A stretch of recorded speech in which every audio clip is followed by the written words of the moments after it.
Rallying here, rallying at the Capitol, worried about what might be happening to your jobs or to the state of Wisconsin.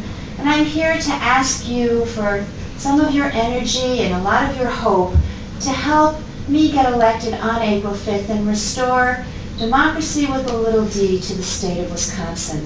So I'm going to start out with my opponent.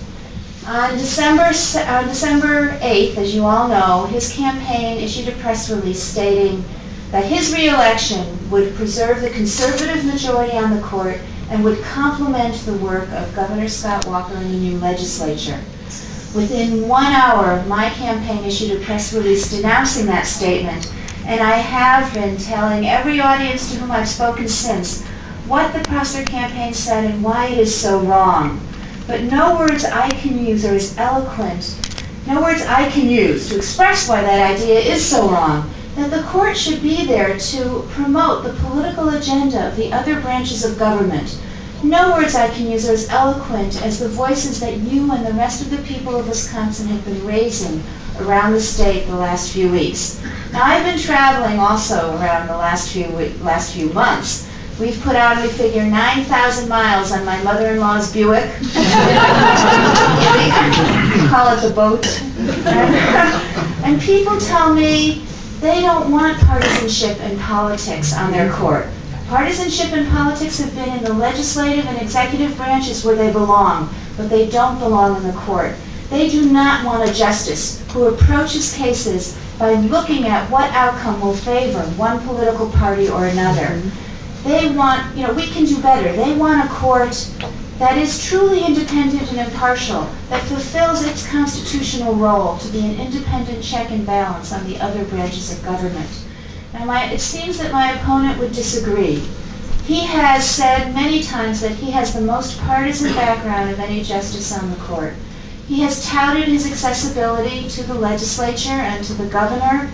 He has said, you can take the man out of the legislature, but you can't take the legislature out of the man. People I talk to don't want a legislature on the court. They don't want a legislature in their justices. The Club for Growth, which ran ads for Justice Prosser in the primary, has supported Sharon Angle and Rand Paul and supports Scott Walker. Their message and his message could not be clearer. It is to re-elect a judge who has prejudged the matters that are to come before the court. It is to elect a judge who has decided that already there is a conservative side to the cases that come before the court, and that he will vote, not decide cases, he will vote as part of a block that he sees is appropriate on the court. And I am running to say that we can do better, and I'll tell you a little bit about my background.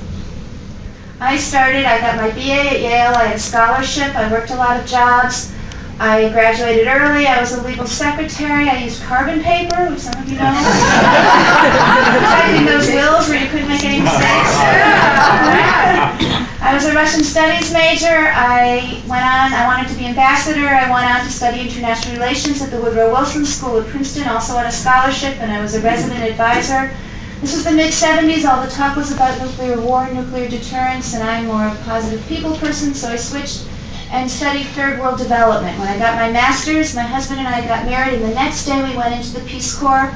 We worked in Botswana in southern Africa for 3 years. I was a planner for rural development projects in different districts in the state, in the country. At the end of 2 years, the country of Botswana, the government, asked me to move to the capital and be a planning officer for rural development projects in the whole country. So we did. We were happy to have electricity and hot water after 2 years, and we worked for another year, and then we came back to the States. We were in upstate New York. I started the WIC program, which is a federally funded nutrition program for pregnant women, infants, and children in 2 counties in upstate New York, and I was also an associate dean at a liberal arts school there for a little while. We wound our way back to Wisconsin. My husband grew up in Milwaukee, and we moved to Madison in 1985, where we've lived in the same house ever since and raised our 3 kids. I started law school then with a 3-year-old and a newborn. I taught legal writing for 2 years. I worked on special First Amendment projects with the late Professor Gordon Baldwin, and I interned for Justice Shirley Abrahamson. When I graduated, I was a law clerk for Judge Crabb at the Federal District Court for over a year and joined the Department of Justice in 1989, where I have been privileged to represent all the people of Wisconsin as a prosecutor and a litigator. My practice, contrary to some of the ads you might have seen, my practice embraces all aspects of civil litigation, constitutional law, appellate law, environmental law, administrative law, and some criminal law. I have tried cases in circuit courts around the state. I have argued many times in the Court of Appeals, many times in the Supreme Court. I just won a Supreme Court decision this morning. And I have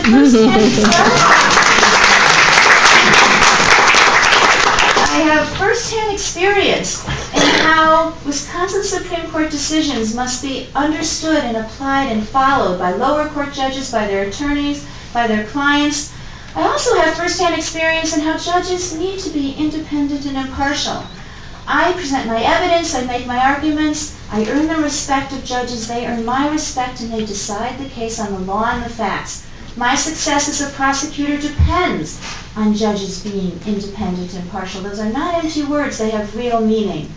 When I'm not litigating, I've been teaching at the UW Law School for 20 years. I've coordinated the extern program at the Department of Justice for 15 years. I am a mentor with the Dane County Bar Association. In the early 90s, I was on the board of Legal Action in Milwaukee and on the board of what used to be called the Task Force for Battered Women in Madison. I'm now on the board of my neighborhood association.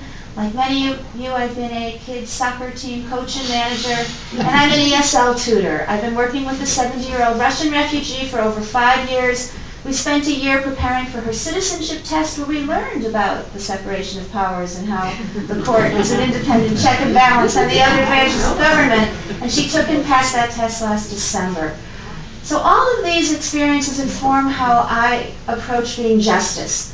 When I interned for Justice Abrahamson so many years ago, she taught me early on that in every case there are real people, there are real families, there are real businesses whose lives and interests are affected by the decisions that courts reach, and that the justices owe each and every one of them their very best effort and a careful, complete, and fair evaluation of the law and the facts. The law does affect all of us in ways that are profound and powerful. Our democracy depends in part on our willingness to accept the decisions that courts reach as lawful, whether we agree with them or not. In every case, someone leaves a courthouse disappointed with the outcome, but they must leave feeling like they had their fair day in court. And that's why I'm running. I'm running to restore people's confidence that everyone who appears before the Supreme Court will have a fair day in court. You know, the Prosser campaign has said this race is just about a 4-3 conservative majority and no more. It is about so much more. It's about returning independence and impartiality to the court and civility. It's about restoring confidence in that the court will fulfill its constitutional role as a check and balance on the other branches of government.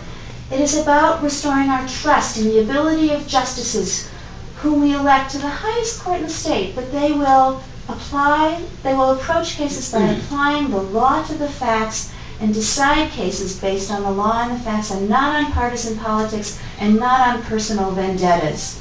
So I appeal to all voters of the state. All voters should care that this court is independent and impartial. And I and the voters of the state can make history. We can show that public financing works. It is on the block in the budget bill. Because of public financing, I've been able to reach out to people like yourselves. Instead of going to donors who very generously give to political candidates every year, I can just go to anyone who wants to hear me. And I have been going around the state and have built a truly broad and deep base of grassroots support of people like yourselves who are invested in this race, who have some ownership in it, who are informed, and who will not let third-party ads take the race away from them. So I hope that I can ask for your support, for your energy, for your hope, and of course for your vote on April 5th. I hope that you'll sign up at my website to be one of the many thousands of people who have signed up to be volunteers for my campaign to help us get out the vote and really make a landslide happen on April 5th. So thanks so much for your time.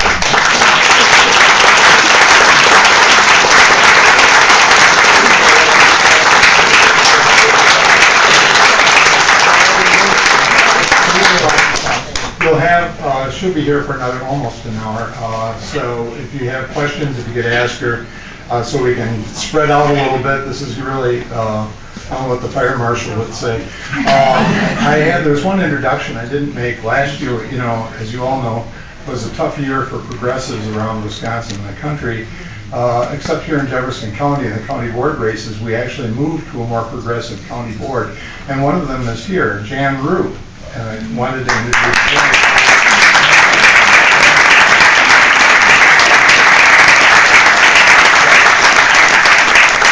I missed anybody, which I'm likely to do.